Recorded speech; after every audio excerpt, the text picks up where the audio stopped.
শেখ হাসিনা অবশেষে ফিরে এলেন বাংলাদেশে। বিমানবন্দরে নেমেই তিনি হাত নাড়লেন।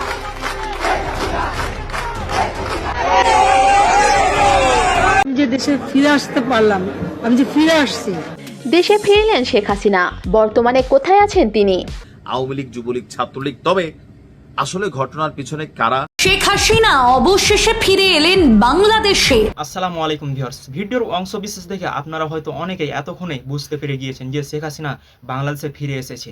এমনকি ডক্টর মোহাম্মদ ইউনূস চলে গিয়েছে আত্মগোপনে, তার কোনো খোঁজ পাওয়া যাচ্ছে না।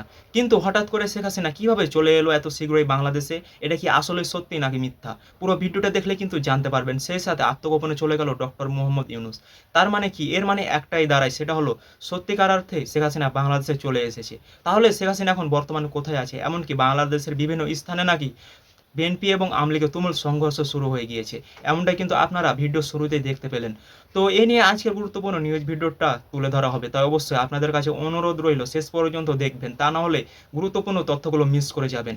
তবে ভিডিও শুরুতে অবশ্যই আপনারা যদি চ্যানেলটিকে এখনও সাবস্ক্রাইব করে না থাকেন তাহলে অবশ্যই চ্যানেলটিকে সাবস্ক্রাইব করে রাখুন। তো চলুন আর কথা না বাড়িয়ে ভিডিওতে একটা লাইক করে আমরা মূল ধারাবাহিকতা দেখে আসি। শেখ হাসিনা অবশেষে ফিরে এলেন বাংলাদেশে। 12 মাস দিল্লিতে কাটানোর পর বাংলাদেশে ফিরছেন তিনি। বিমানবন্দরে নেমেই তিনি হাত নাড়লেন সমর্থকদের দিকে।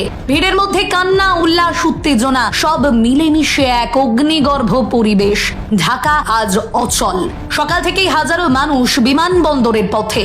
পথ জুড়ে স্লোগান, নেত্রী ফিরছে, বাংলাদেশ বাঁচবে। কিন্তু অপর প্রান্তে দাঁড়িয়ে এনসিপি আর ছাত্র নেতারা গর্জে উঠছে। গণ অভ্যুত্থানের রক্তে লেখা হাসিনার ফেরা মানি না। মুহূর্তেই দেশ যেন ভাগ হয়ে গেল দুই শিবিরে। রাজধানীর আকাশে টিয়ার সেল, রাস্তায় পুলিশের ব্যারিকেড। প্রশ্ন একটাই, এই ফেরা কি টিকে থাকবে নাকি আবারও শুরু হবে রক্তক্ষয়ী রাজনীতি? হাসিনার দেশে ফেরা কি চোখে দেখবেন দেশবাসী? চলুন আজ আপনাদের টাইম ট্রাভেল করাই।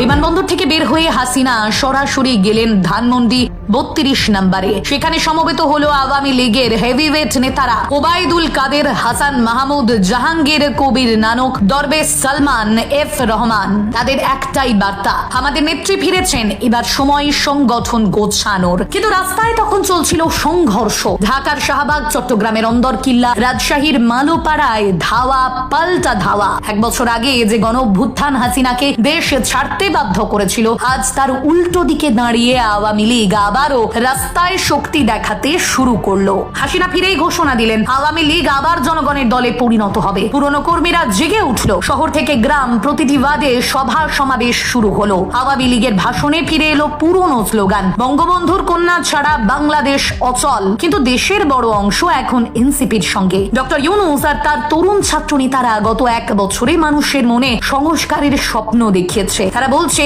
এই ফেরা মানে অতীতের অন্ধকারে ফিরে যাওয়া। ঢাকার রাস্তায় একদিকে আওয়ামী লীগের মিছিল, অন্যদিকে এনসিপির স্লোগান। পুলিশ মাঝখানে দাঁড়িয়ে কেবল ব্যারিকেড দিচ্ছে। মগবাজারে সংঘর্ষে আহত হলো শতাধিক মানুষ। নারায়ণগঞ্জে আওয়ামী লীগের কার্যালয়ে হামলা হলো। কুমিল্লার এনসিপির কর্মীরা লাল সবুজ পতাকা হাতে পাল্টা মিছিল করলো। বাংলাদেশের রাজনৈতিক আকাশ আবারও ঘন কালো মেঘে ঢাকা। প্রশ্ন উঠছে, এই ফেরার মূল্য দিতে হবে কত রক্ত ঝরিয়ে? হাসিনার ফেরায় আন্তর্জাতিক অঙ্গন সরগরমে। দিল্লি খুশি, কারণ তাদের আশ্রিত নেত্রী ফিরেছে। ওয়াশিংটন আর ব্রাসেলস বিবৃতি দিল, হাসিনার প্রত্যাবর্তন গণতন্ত্রের জন্য অশনি সংকেত। বাংলাদেশের রাজনীতি আবারও বৈশ্বিক শক্তির টানাপোড়েনের মঞ্চে পরিণত হলো। মুখোমুখি দাঁড়ালো দুই প্রতীক, শেখ হাসিনা, সাবেক প্রধানমন্ত্রী, উন্নয়নের রূপকার দাবি করা নেতা। ডক্টর মোহাম্মদ ইউনূস, নোবেল বিজয়ী অর্থনীতিবিদ, গণ অভ্যুত্থানের হিরো, এনসিপির প্রাণ পুরুষ। এক পক্ষ বলছে হাসিনা ছাড়া দেশ চলবে না, অন্য পক্ষ বলছে হাসিনার ফেরা মানে অতীতের দুর্নীতির ছায়া। বাংলাদেশ আবারও বিভক্ত।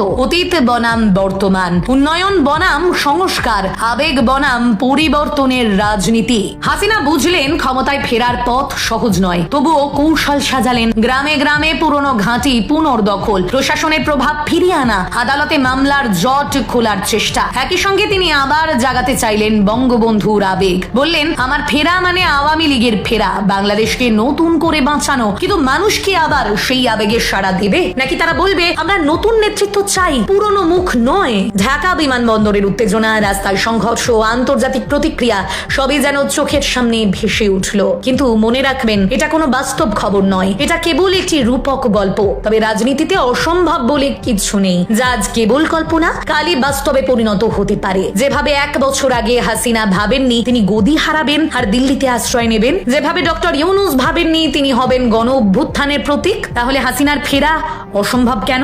সময়ই তার উত্তর দেবে। হাসিনা সত্যি বাংলাদেশে ফিরলে বাংলাদেশী হিসেবে আপনি কিভাবে দেখবেন বিষয়টা? কমেন্ট করে জানান আপনার গুরুত্বপূর্ণ মতামত। তো ভিউয়ার্স, আশা করছি আপনারা ভিডিওর মূল বিষয়টা বুঝতে পেরেছেন।